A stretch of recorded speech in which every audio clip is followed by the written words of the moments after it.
Hello everybody, welcome back to the channel, Reading Ideas. I am still, Anna Karenina by Tolstoy.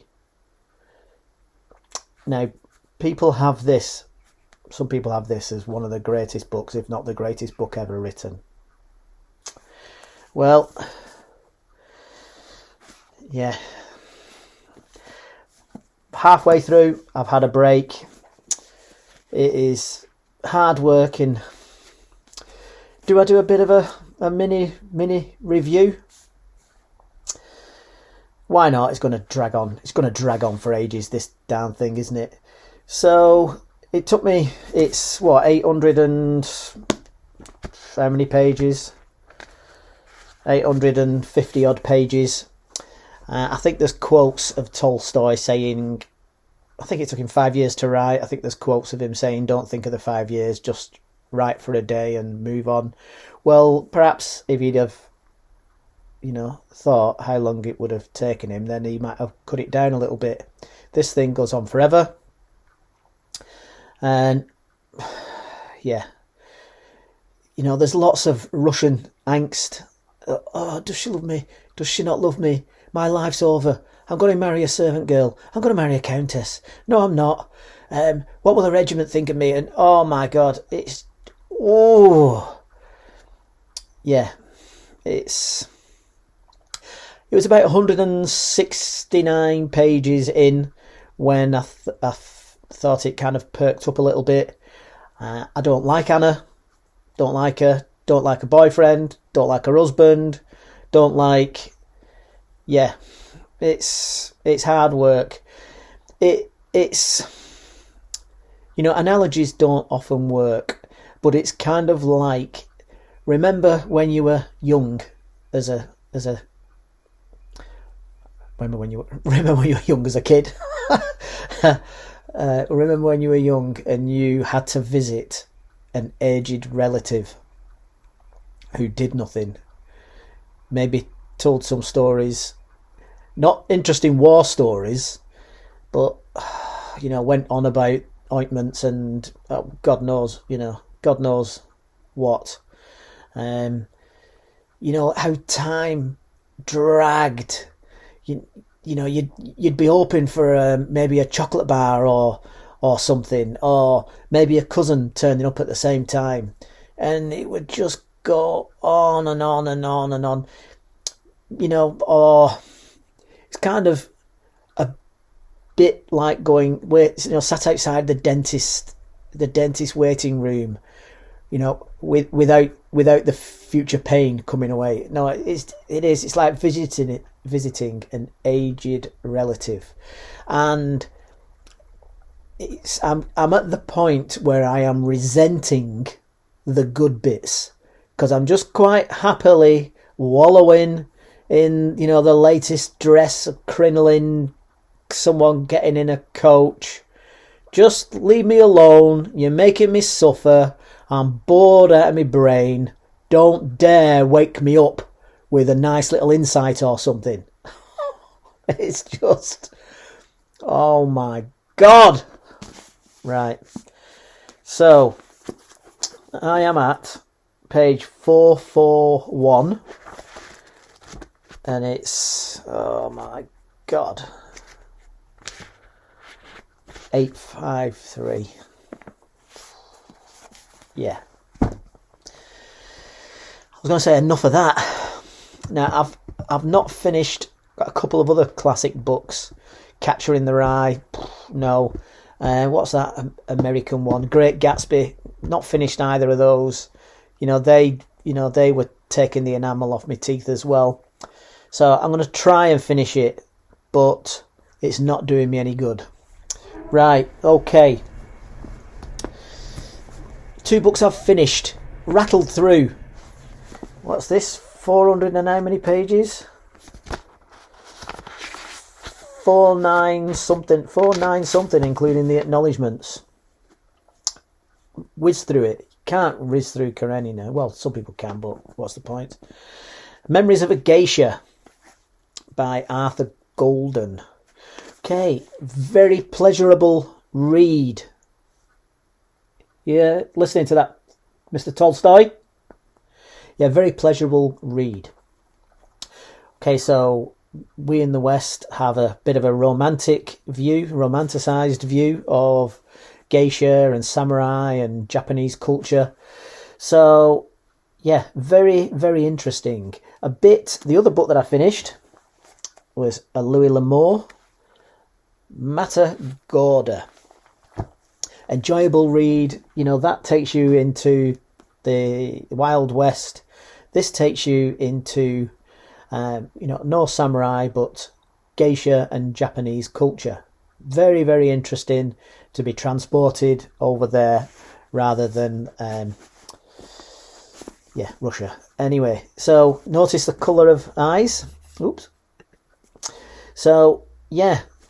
So the story is of, I don't want to spoil it, but let's slow down. So the introduction says that this American guy who wrote it, Arthur Golden, knew a Japanese woman in New York, and he listened to her speak, recorded it, listened to her memoirs, and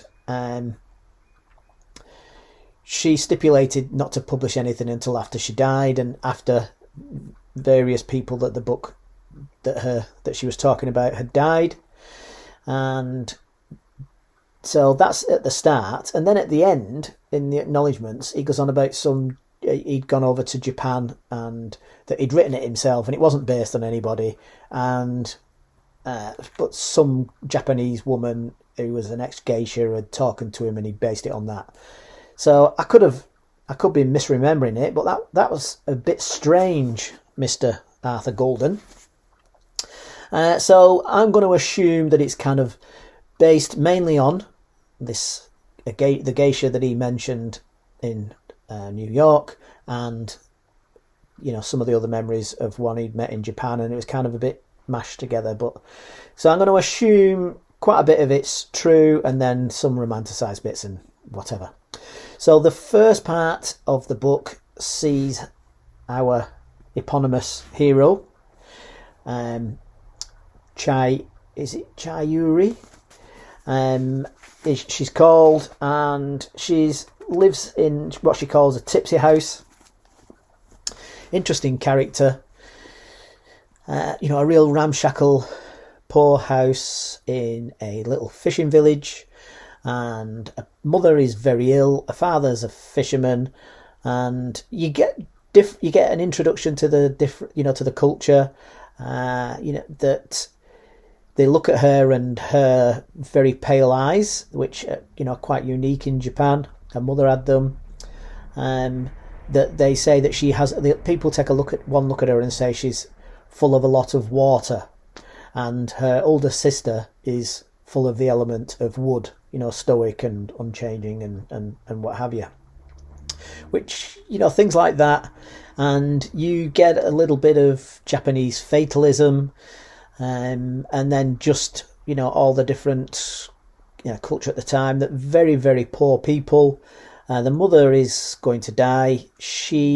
There's the wealthiest man in the village who runs the fish canning plant. He takes one look at her, obviously sees that she's going to be a beautiful girl with interesting eyes, and that the mother's dying, and that they're going to be poor. Then the next thing that she knows is that her and her sister are packed off to Kyoto. She doesn't know, but it must be that her father has sold her to this Japanese guy, Tanaka, and that he is selling them on in Kyoto. So someone comes along, and they don't want to get on the train, so this guy gives her a crack. So that's the type of place type of time that it was. They get to Kyoto. The people there that are buying them, offering them a way out of their poverty, whichever way you want to look at it. They take one look at the sister and say, no, and she's packed off, and one look at her, yeah, she's bonny, she's got interest in the eyes, she's full of water, she can come in and try and train to be a geisha. So that's the kind of the first part, and you get a lot of detail about how poor upbringing they are in the Japanese culture. Then she starts her training to be a geisha, but she doesn't want to do it. She wants to run away with her sister. There's one of the main characters in the book, Hatsumomo, is the geisha in this. It's called an Okiawa or something. Basically, a little house that's, training geisha up. And then there's only one in there, Hatsumomo. And it's basically, you are a bit like an indentured servant to the house. So there's maids. The only one bringing any money is this Hatsumomo, this geisha. So everything revolves around her. She is absolute queen bitch. She is awful to everybody around her. A bully, intimidatory, trading on her looks. But of course, she's trapped in the life of a geisha as well. Is she mad? Is she bad? That type of thing. So she forces Chayu to do what she wants, by saying that the sister called and I won't tell you where she is unless you do what I say. And eventually she tells her, and the sister says, we're going to run away. That unbeknownst to Chayu, her sister had, because she wasn't pretty enough, was sent to be a prostitute. And she'd managed to steal away enough money to go on the run, but wanted, was waiting for her younger sister to get back in touch with her, and said, I'll meet you at the bridge. She tries to get out to go and meet her sister, and she won't be let out. So she tries to escape by climbing over the roofs, falls off, breaks her arm, and her sister doesn't wait for her, just leaves. So she's now stuck, and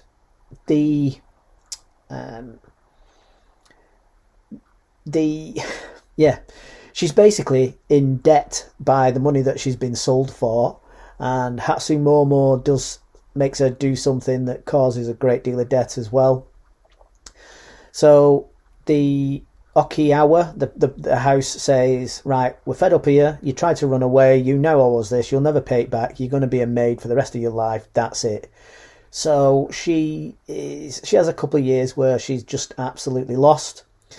And then in town on an errand, she bumps into somebody, a chairman of a company, very suave, very sophisticated, sees her crying, gives her his handkerchief, buys her a slush puppy, whatever they call them in Japan at the time, an ice, raspberry ice or something.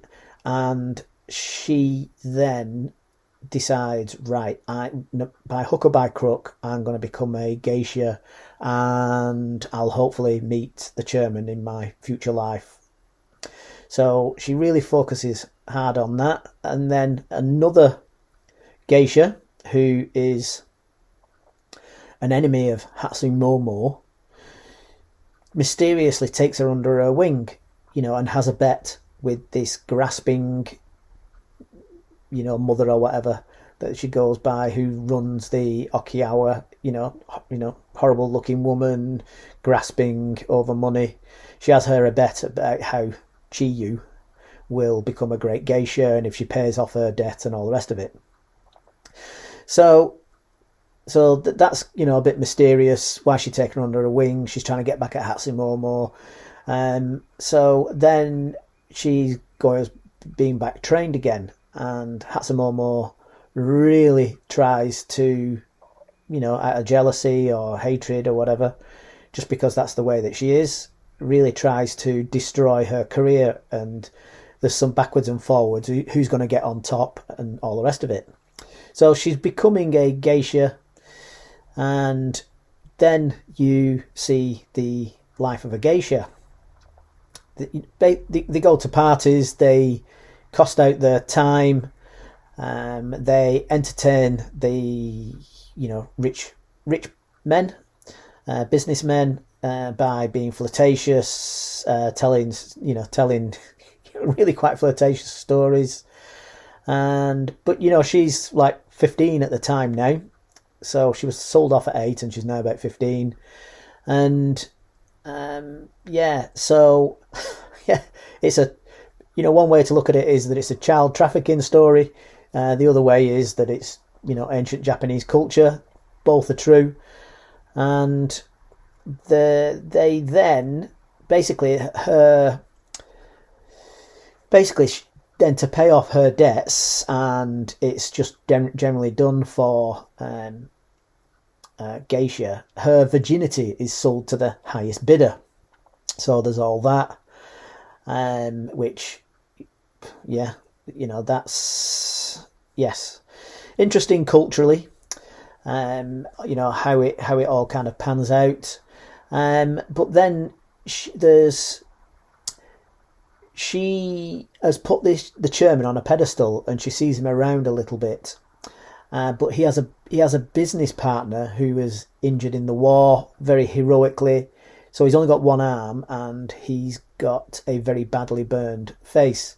And this guy takes a shine to her. She's now not known by her name Chiyu. She's renamed Sayori, and her surname is the name of the Okiwa, the house. So it's like Sayori of, house Bloodstock or whatever. So that distances her from the chairman, because he loves this guy who's helped him out. So it's kind of like, oh no. So then we're kind of going along, and there's a blow up with Hatsumomo, but there's a little bits of hints of, because it had been through the 1920s depression, but they were protected. She was living a gilded life, surrounded by all these rich businessmen. But they can't be protected forever, because the Second World War comes along. So they have to, her and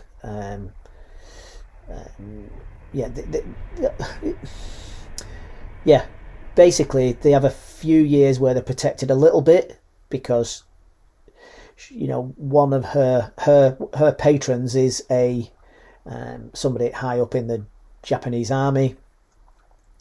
That they have patrons and stuff like that who pay for time with them, special time. And so there's a Second World War. She's sent off into the hills to just help somebody who makes kimonos, and eventually she ends up back in Kyoto, and I won't kind of say any more from there.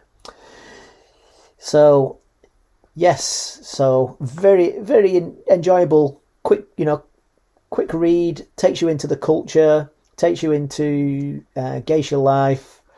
I recommend reading it. Right, now the other book that I've finished in my break from Anna Karenina is Matagorda by Louis L'Amour. Louis L'Amour, you're pretty much guaranteed a lovely Western read with great characters, great lovely storylines, good guys, bad guys, tough guys, soft guys, beautiful women, tough women. Nice story. There's a storm in here that's very well described, and like all or most Louis L'Amour, definitely an enjoyable read. Yeah. Right, so I'm kind of waffling on a bit, because that's awaiting me, isn't it? Happy reading, everybody. Bye for now.